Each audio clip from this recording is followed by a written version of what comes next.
For decades, the world's financial gatekeepers in Washington, D.C. thought they had the full picture of Burkina Faso's economy.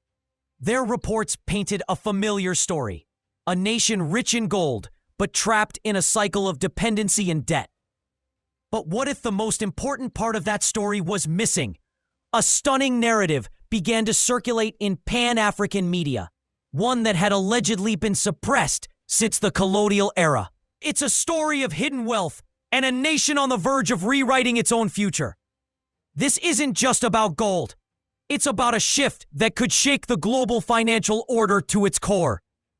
To understand the earthquake happening today, you have to understand the old system. Burkina Faso is one of Africa's biggest gold producers, and the precious metal accounts for around 80% of its export earnings. Ton after ton of gold pulled from the red earth of the Sahel. But here's the paradox. Where did all that wealth go? For generations, the answer was simple. Almost anywhere but Burkina Faso. Foreign-owned companies dominated the mining sector, extracting the raw gold, shipping it overseas for refining, and sending the vast majority of the profits back home. Burkina Faso, the owner of the resource, was left with a tiny fraction of its true value, a small percentage in royalties and taxes that did little to change daily life for its people. This is the classic playbook of neocolonial economics, a system where African nations provide the raw materials, and Western corporations and financial institutions control the processing and the profits. The International Monetary Fund, or IMF, would release reports on Burkina Faso's economy, often highlighting its debt and deficits, which reinforce this narrative of fragility.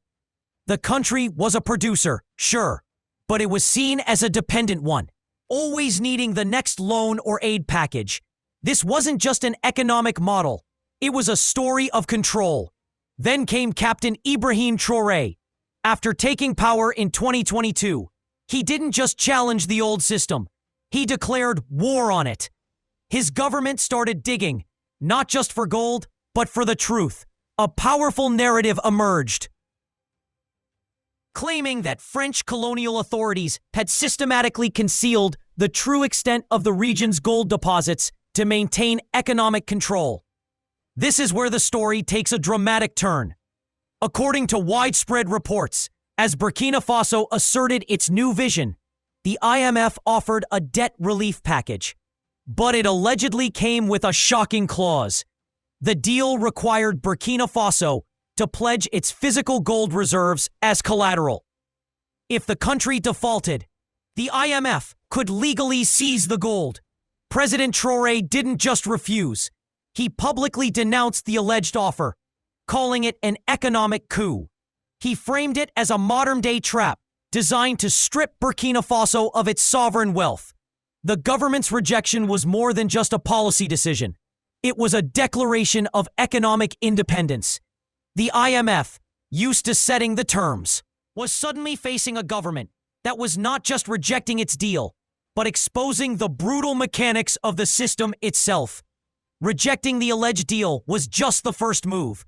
What followed was a masterclass in reclaiming sovereignty. First, they went after the laws. In July 2024, a new mining code was passed. It wasn't a minor update. It was a revolution. The state's free carried interest in mining projects was immediately raised from 10% to 15%. The law also now requires that at least 50% of production be processed within the country and gives the state the option to acquire a significant additional stake in any project. Second, they took back control. The government reclaimed key mines like Bungu and Wagnian, placing them under state management. The message was unmistakable. The people of Burkina Faso would now be the primary beneficiaries of their own resources. But perhaps the most powerful move of all was the one that truly broke the chains of dependency. For decades, Burkina Faso had to export its raw gold to be refined in places like Switzerland or the UAE. Traoré's government is breaking this cycle by building the country's first ever national gold refinery. while construction appears to have stalled. The intention is clear. This step means that for the first time, Burkina Faso could refine its gold to the highest purity on its own soil, creating jobs and, most importantly, knowing the exact value of what it possesses. No more exporting raw materials at a discount only to see them sold on the international market at a massive markup.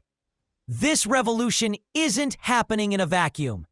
What Burkina Faso is doing is sending ripples across the entire Sahel region. This isn't an isolated act of defiance. It's becoming a blueprint for a new, coordinated strategy.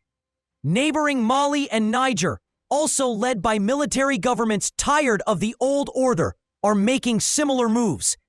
Together, these three nations have formed the Alliance of Sahel States, AES, a confederation aimed at collective defense and economic integration. They have withdrawn from ECOWAS and are pursuing policies of resource nationalism. This alliance is creating a new center of gravity in West Africa. There are discussions about a common currency, a regional investment bank, and joint infrastructure projects, all designed to break free from external control.